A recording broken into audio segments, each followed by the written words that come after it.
ZFM. Begin dit jaar was Mumford Sons in Zuid-Afrika. En in Johannesburg hebben ze in 48 uur een EP opgenomen, genaamd Johannesburg. Vandaag spelen ze in de Ziggo Dome en ik heb een interview met Mumford Sons. To a new life, I want to drown you, dark and light all night. Well, Ted, welcome to the Netherlands, welcome to Amsterdam. How are you feeling? Very good, thank you very much. How do you feel about being back in the Netherlands? I honestly come to Amsterdam as often as I can because I love it here. I love the Jordan. I love staying here. So unfortunately tonight we have to go straight away and go to Antwerp for our last show of this tour. So I don't really get to hang out here as much as I'd like. But I love Holland and I love Amsterdam. So I think we all do. I think I can speak for my bandmates as well. It's a great place. We like it. What's your favorite spot in Amsterdam? Favorite spot? I couldn't choose one. I mean, like the Jordan, I just love walking around there, basically. Yeah. Do you call them brown pubs? Brune pubs? Bruine kroegen. Right. Yeah. Brown pubs, yeah. Yeah. Beer, like small beers. You know, just, the atmosphere is very... Dark pubs with the blankets. Yeah, exactly. In the summertime it's great because everyone's like out and there's no cars, so you can relax on the street. In the winter it's really cozy inside, so you can, it's my vibe. I like it. The 17th of June, Mumford Sons will release the new EP. Yeah. It's called Johannesburg. Mm-hmm. It's recorded in Johannesburg. Why Johannesburg? So the first tour we did this year was in South Africa, and it was the first time we've ever been to South Africa as a band. And for most of us individually, it was our first time there. So we were very excited to go there, and it was also quite overdue because they've been playing us on the radio for 4 or 5 years, really. And we had a lot of fans there, but because the world is so big, it taken us ages to get there. So we were doing these shows. The shows were amazing, big shows, outdoor shows, with Baba Mal, who is from Senegal, amazing guy who's been a friend for a while. The very best, who are kind of friends from London, and they're comprised of musicians from Malawi and all over the place, really. And then a local band from Cape Town called Beatenberg, who we were meeting for the first time, so they were new friends. So we're traveling around with them doing these shows, and we get to Johannesburg, and we have a couple of days. So we go in a studio, and we wrote and recorded what we thought would be like the beginning of maybe a collaborative project. But somehow, despite it being just 2 days, we wrote and recorded an entire, we're calling it a mini album. So it's kind of a little bit more than an EP, which we're really proud of. So like we went in and we thought we'll just make something. We're with these great musicians and we're having a really interesting experience for the first time in South Africa. And we left 2 days later being like, oh wow, we have like 5 songs. So that's amazing. But when did you guys come up with the idea to say, okay, let's go to it was the South African Broadcasting? Yeah. So obviously we did factor it in. It was part of the schedule. So it was about halfway through the trip. And it was in their broadcasting center. So it's like a big sort of TV studios and things. So I mean that was always the plan. We were always going to go and do that, but we didn't think we would create as much output, as much music in just 2 days. But what made that possible?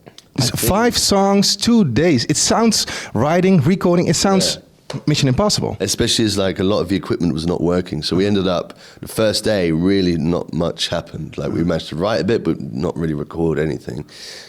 So the second day we came back and the engineers had completely recalibrated the studio, and we ended up using mostly Johan from the very best has a like mobile recording interface, like 2 inputs.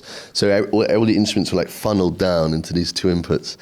And we just use this sort of like box like this that Johan just carries with him, it was actually kind of remarkable. We're really sort of just really pleased and proud of what we made, because I think the reason it was possible was just the sheer generosity of all of the people involved. There was no like egos, no over controlling or anything like this. Everyone was just giving ideas, and as soon as you like ran out of input, you would go to we had like 2 rooms going simultaneously. So like some people in there working on this song, some people there, if you're like lose interest or inspiration for this idea, you just go in there and like, oh, I got it there. So just constantly people doing this, and somehow it just all came together. It was really fun. What do you recall as the best moment for you personally in these 2 days? I think probably watching all of Baba Mahl's vocal performances.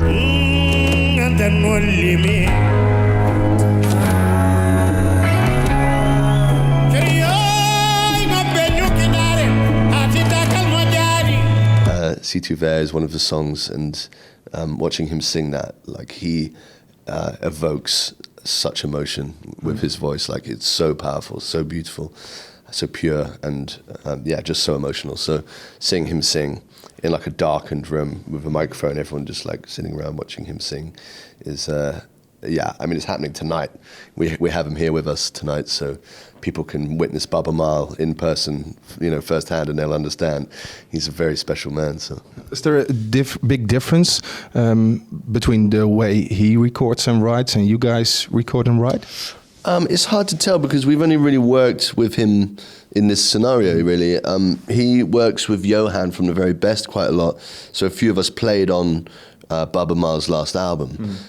So we've kind of been tied together a little bit, but I think when Baba works in Senegal, Winston has actually been out to Baba's house in Senegal and seen how he works. And I think because in Senegal, Baba is like a king, very popular man. He's a world music icon. Absolutely, and a huge patron for his local community. He really takes care of people. He's a really good guy. So I think when he has this great house, and if they're like, oh, we should get a boys' choir. It's like midnight, and they're like, we'll get the boys' choir. And, in like half an hour, there's like 30 sort of kids coming down, ready to sing. So I think his process is quite spontaneous and all this sort of stuff, which I think was very helpful in Johannesburg making the CP, because that's the spirit that was required to make all that music in such a short time. Besides from having all the musicians, the band there on that place, on that very moment, how did being in South Africa, being in Johannesburg, influence the music you've made there? I think where you record and where you write is a big part of making a recording. The location always sort of is, you can hear it somehow. It's why, as Mumford Sons, we always try and make our albums in London, because we believe there's an importance to that. So somehow being in Johannesburg, you can hear it. There's some sort of element of celebration. It's a snapshot. It's like a photograph of those people that you're hearing in that place. But it's a recording, so there's no way of explaining it. But it would sound very different if it was the same people on the same day in London or in Amsterdam or wherever, So were you, for example, also influenced by the vibe in Johannesburg? Yeah, absolutely everything. I mean, it's hard to understand exactly how it comes out on a record, but you've all travelled to the studio, you've all been driving through Johannesburg, the place just instills recordings with an atmosphere. I think the atmosphere of a place ends up on the CD, on the airwaves. So yeah, very much so. It's a very big part of, the place is a huge part of that recording. We, of course, all know the story of Paul Simon, who exactly 30 years ago also recorded an album in South Africa. Different times, a lot of crazy situations going on there, but still, of course, different times. But South Africa is still suffering from a lot of problems. How did you? Were you influenced by that? By maybe certain political situations over there? Not specifically. I think for us, we try and sort of steer away from anything too political, but I think the intention really was quite purely just to really engage with the place and try and just dig our teeth in and understand where we were. We've done it before in India. The first time we went to India, we made a similar recording over, I think, 5 days with some Rajasthani folk musicians. It's just a really, outside of whatever the context or complications that might exist in a place, just to be in a room and make music with people is like a very nice way to engage with that. So Obviously, it's a complicated, country, and we don't ignore that. We don't fail to recognise that. But I think the best thing sometimes you can do in those situations is just be together and just express, to collaborate is a brilliant way. I think, just people coming together to make something, rather than destroy something. I read on the internet that when Mumford Sons is making music, it's all about having fun. It's all about coming together, but also about sharing ideas. And I wondered what ideas have been shared during these recording days and during these tours. Well, I think a big thing for us is the universal nature of music as a language. I think, melodies and harmonies and things like this carry just a kind of a spirit. Like when we were in Rajasthan, there was a huge language barrier. We couldn't really communicate as we were writing, but it became apparent that the melodies were actually so clear about expressing the emotion that we were actually writing about the same thing just through music. So I think with that in mind, it's really just the message, it's the communication really is musical. I think there's a lot of optimism and just unity in melody alone. So I think the songs are not necessarily political in their lyrical components, but it's not really about that. It's really just about, as you say, coming together, collaborating, exchanging ideas, and just making something together. That's the act. That's the sort of intention. Because that's what I really felt. Baba is singing in, I thought it was Pulan, and Google Translate just couldn't help me out with that. Do you know what he is singing? Can you explain to me? Yeah, I mean, it's a few different songs. He sings, he sings about a lot of stuff. He sings about love, and he sings about, I can't quote you any lyrics, but I think the message is generally just optimistic. And it's about love, basically. Well, the thing was, I couldn't work it out. I couldn't find it anywhere. No translation. But the thing is, I felt it, with all due respect, it didn't matter, because I heard the song and I thought, wow, I just felt the love. And the song is about love, and I just felt it. The way he sings is so beautiful. Yeah, I've never heard people sing like that in Western Europe, for example. No, exactly. And it's amazing to be able to contextualize it in a slightly more maybe pop or rock or whatever you want to call it setting. But the fact that you heard it is really, that's what I'm talking about. You were asking about how we managed to do so much in 2 days, and I was talking about how open and giving and loving everyone was in that atmosphere. You were asking about what the message is in it, and I was talking about, again, the openness and the love and the collaboration. And you were asking about where we made it, Johannesburg, and I talked about, those same things again. It's really just a oneness of coming together and a true collaboration between, quite a number of artists. I think there are 16 of us. And the fact that you can hear it in the output, I believe that you can. And I'm very pleased that you can hear it as well. It is just to us a very open, welcoming, loving, and celebratory kind of recording, which we're very, very proud about. So 5 songs, but if you had 4 days, we say we would have made an album. Yeah. That's a pity, right? I don't know. I think it's perfect because I think it's quite concise. I think it's a snapshot. People are asking if we'll do any more, if we'll work together. And we probably will, in various, sort of groups and guises. But really, it was a moment, and I don't think it necessarily needs to be expanded or whatever. I think it was a really great sort of snapshot of what we're all experiencing at that time. Is there a big difference in crafting this album and crafting a previous, normal Mumford & Sons album? Yes and no. I think with Mumford & Sons, we always we're very collaborative within the 4 of us, and with a producer. We obviously always work with a producer, which is like a 5th member of the band. So we're very open. The way we formed as a band was through the spirit of collaboration.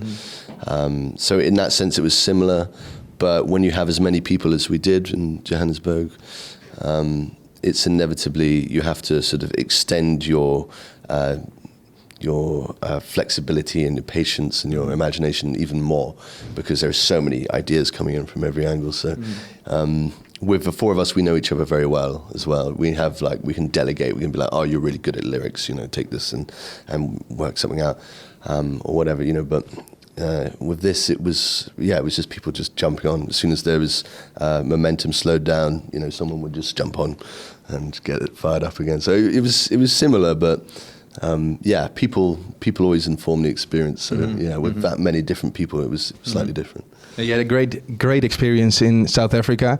Are you already thinking about some future projects, some future countries you want to visit and you want to record in?